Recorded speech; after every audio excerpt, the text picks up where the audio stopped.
A paz do Senhor, amados irmãos. Hoje eu quero meditar a respeito de oração.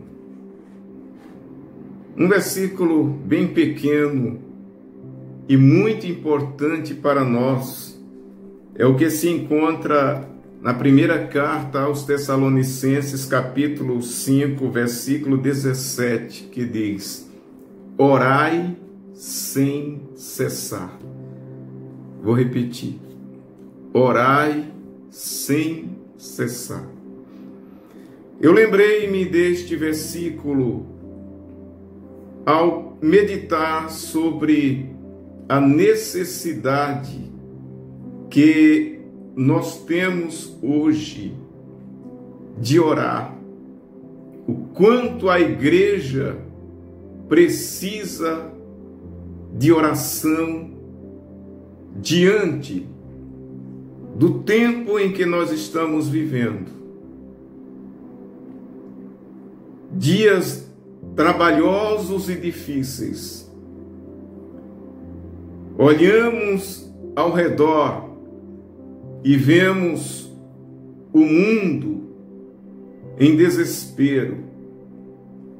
O mundo, e que inclui o nosso país, está vivendo um caos em todos os sentidos da sociedade. É um caos político, financeiro, moral, espiritual. É um caos na saúde das pessoas.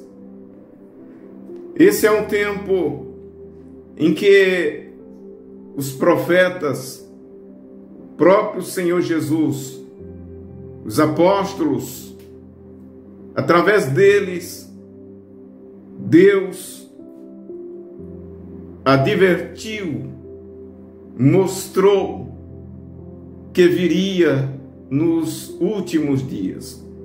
Pois bem, diante de tudo que estamos vendo acontecer, diante de tudo que envolve nossa própria vida na terra nestes dias, nós precisamos despertar para a vida de oração.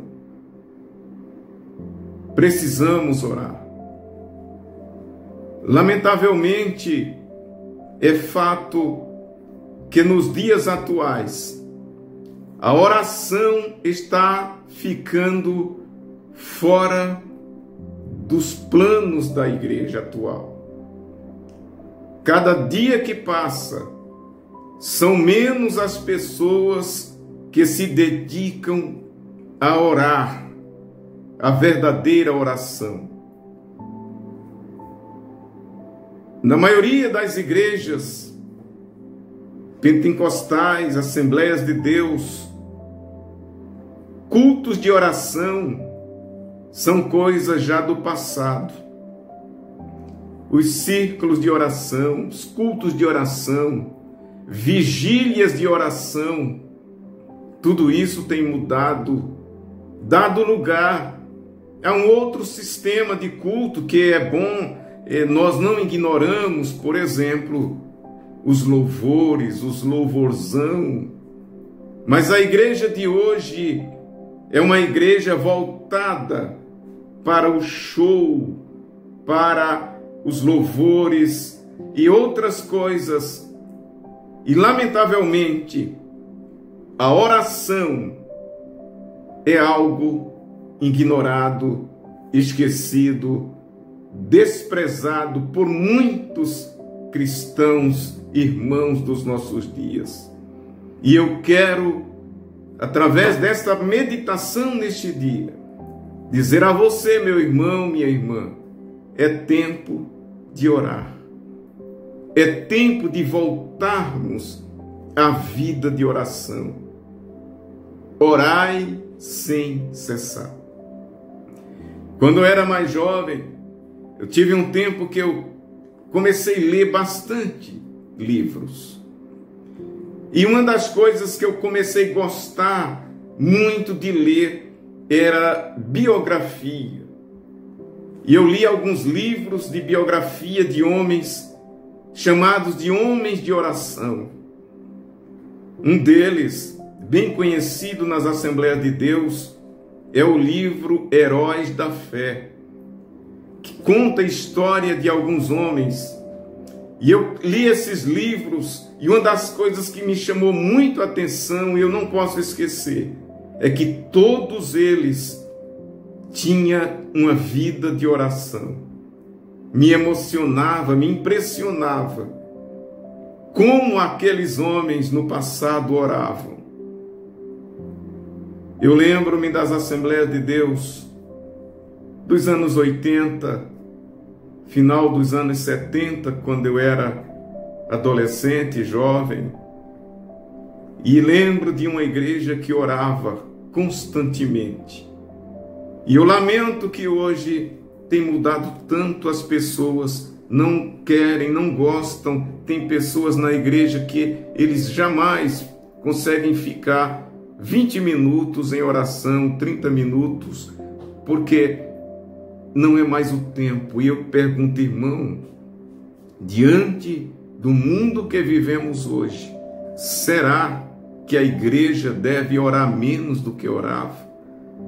Queridos, que Deus levante homens e mulheres de oração. É o meu desejo, e eu peço a Deus que levante pessoas com esse sentimento, que se disponha a dedicar parte da sua vida em oração. Precisamos orar por nós mesmos, porque estamos constantemente em perigos.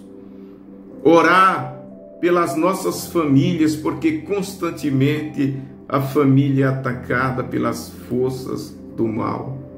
Orar pela igreja dos dias atuais, que constantemente é açoitada, assolada por tantos vendavais.